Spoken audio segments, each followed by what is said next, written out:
Once, in a kingdom adored by its people, there ruled a benevolent king renowned for his love and generosity. Each Christmas, the monarch made it a tradition to distribute gifts to the citizens, walking through the grandest street in the country accompanied by his loyal guardians. During one festive season, as the king strolled through the bustling street with his retinue, he noticed an elderly woman laboring under the weight of firewood for sale. Touched by the sight, the king's compassion stirred within him, prompting him to approach the old woman. "Good afternoon, ma'am," greeted the king with genuine warmth. "Tell me, is there anything your heart desires?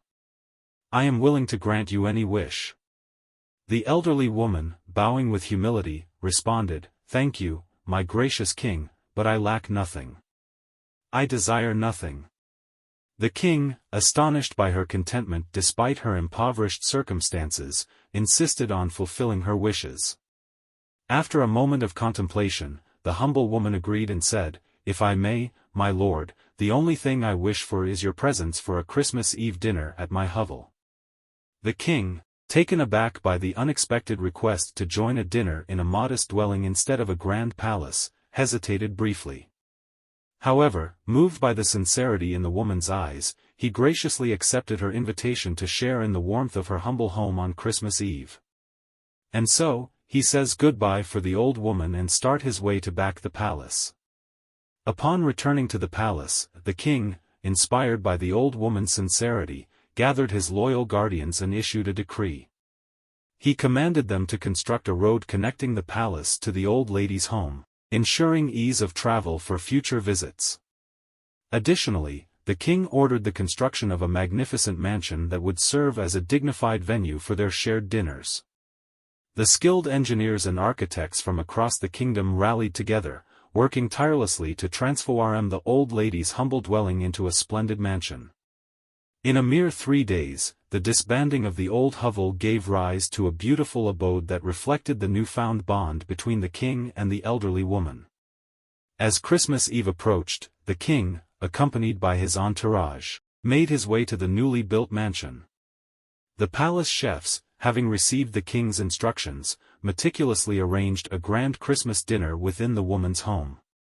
The festivities were filled with joy, laughter, and the warmth of newfound friendship. The king, elated by the transformation and the genuine connection formed, expressed his happiness to the old lady. He then extended an invitation, saying, "Ma'am, in return for your kindness, would be honored if you would attend a dinner party at my palace next week." The old lady, touched by the king's graciousness, accepted the invitation. Thus, a heartwarming tradition began, with the king alternating between weekly dinners at the old lady's mansion and the grand palace. The bond between the monarch and the humble woman served as a testament to the true spirit of Christmas, a season of generosity, compassion, and the joy of sharing moments of happiness with others. In the other part of the kingdom, there was a man who really wanted a box of gold from the king. He didn't want to do anything nice for the king, he just wanted the gold. So, he came up with a tricky plan. This man knew a bit about weaving, so he started telling everyone that he was going to make a special cloak and outfit for the king in this Christmas. He claimed that these clothes would be incredibly fancy and pretty. But here's the tricky part, he said these clothes would only be visible to people who truly loved the king. People were curious and excited about the idea of these magical clothes. They wanted to see them and prove their love for the king. The man, happy with all the attention, didn't actually make any clothes, but he kept saying he would. What people didn't know was that the man's main goal wasn't to make special clothes or celebrate the king. Instead, he was trying to trick them into showing their love so he could get a box of gold from the king. The whole kingdom was buzzing with excitement, but underneath the story of the magical clothes, there was a tale of trickery and the man's selfish desire for gold. After a few days, the man announced that he had finished making the special clothes, and they were now open for everyone to visit. Excited and curious, a lot of people from the kingdom came to see the clothes. However, when they arrived, they saw empty mannequins with no actual clothes on them. The people were puzzled and confused, but they hesitated to say anything. Why? Because the man had told them that the clothes would only be visible to people who truly loved the king. Even though the people couldn't see any clothes, they were afraid to admit it. They didn't want to be seen as not loving the king, as the man had cleverly convinced them that only those who loved the king would be able to see the special garments. So, despite the confusion, many kept quiet, not wanting to risk being thought of as someone who didn't love the king. The man's trick had worked, and the kingdom was filled with a mix of curiosity, confusion, and a fear of appearing disloyal to the king. Upon hearing the murmurs and confusion surrounding the supposed magical clothes, the king, concerned and curious, decided to send his favorite and most loyal servant to check on the progress of the Christmas present that was said to be made for him. The loyal servant arrived at the man's workshop, eager to see the special garments. However, to his surprise, all he found were empty mannequins, completely devoid of any clothing.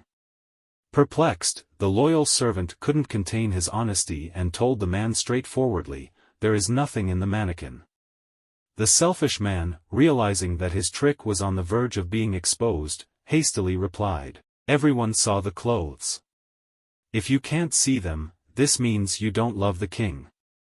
Fearing consequences and wanting to show his loyalty to the king, the loyal servant decided to act as if he could see the beautifully designed clothes.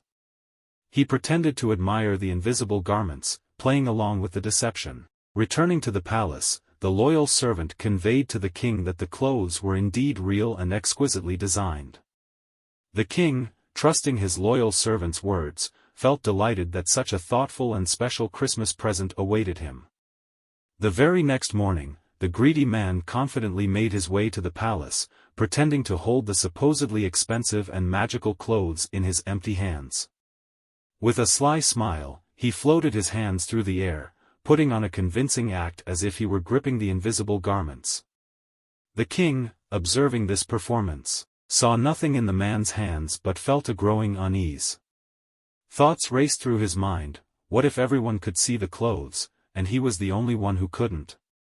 Would they doubt his loyalty and question his worth as their king? In an effort to maintain the illusion and avoid any perceived disloyalty, the king decided to play along. Suppressing his confusion, he also acted as if he could see the exquisite clothes, expressing gratitude to the man for the supposed Christmas gift. The greedy man, satisfied that his deceit had succeeded, continued to weave the web of illusion around the magical clothes. On Christmas Day, convinced that the magical clothes were real and that he alone couldn't see them, the king decided to wear the invisible garments. Striding confidently onto the stage, he appeared as if dressed in the finest attire. The gathered crowd, afraid of being labeled disloyal, erupted in applause and admiration for the king's seemingly majestic outfit. However, amidst the applause, a clear voice rang out, that of a brave baby boy who innocently exclaimed, "O king, why are you naked?" The simplicity and honesty of the child's words cut through the illusion. Murmurs quickly spread through the crowd, with others echoing the observation that the king was, indeed, wearing nothing. Reality struck the king as he realized he had been deceived by the selfish man. The king, determined to teach the selfish man a lesson, prepared a large, ornate box and addressed him, "You, my beloved friend, have created such a beautiful cloth for me. In return, I present to you this grand box filled with gold and diamonds." The greedy man eagerly accepted the elaborately decorated box. Excitement and anticipation filled the air as the selfish man opened the box, only to find it completely empty. Bewildered, he exclaimed, "Lord, there is nothing in the box." With a knowing smile, the king responded, "Ah, my friend, the gold and diamonds within are only visible to those who are truly loyal to me." The weight of the king's words settled on the selfish man as he realized the gravity of his deceit. Undeterred, the selfish man, not wanting to admit his folly, clutched the big empty box tightly, pretending as though it was filled with the promised wealth and disappear in shame, and people never seen him again. Absolutely, the stories illustrate important lessons about life.